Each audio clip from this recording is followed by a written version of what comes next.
Today I will be talking about migration and the Hardy-Weinberg Equilibrium.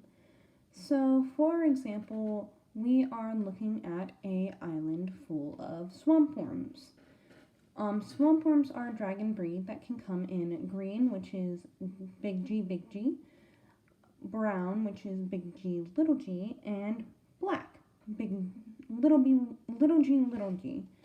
And so our population, as the Hardy-Weinberg equation represents, is on the island, the frequency of green dragons is 0.36, the frequency of brown dragons is 0.48, and the frequency of black dragons is 0.16.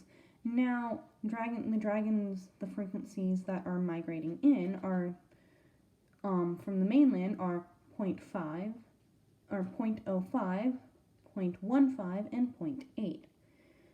So we have 500 dragons or worms on the island originally, and we have 125 migrating on.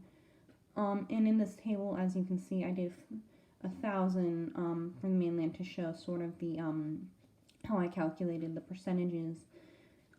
And so the frequency of the big G allele on the mainland would be 0.125, whereas on the island population, it is a frequency of 0.6.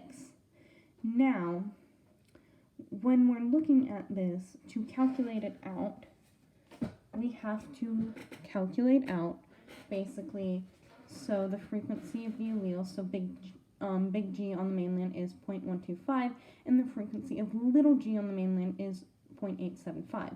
So when we're looking at the proportion of immigrants, which in this case would be 0.2 or 20%, to calculate out the frequency of an allele after migration, we have to minus the frequency that you'll get that allele from, basically. So here's 1 minus 0.2 there is basically you'll get this allele from a parent who's originally from the island.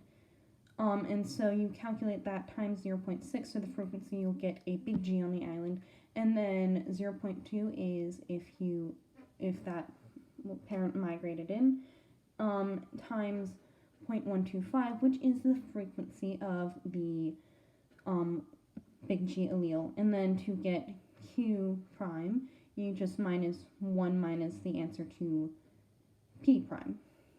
And using this, you can calculate out the different frequencies after migration, which in this case would be the green frequency would be 0.255, the brown frequency would be 0.5, and the black frequency would be 0.245, which results in a stabilizing curve.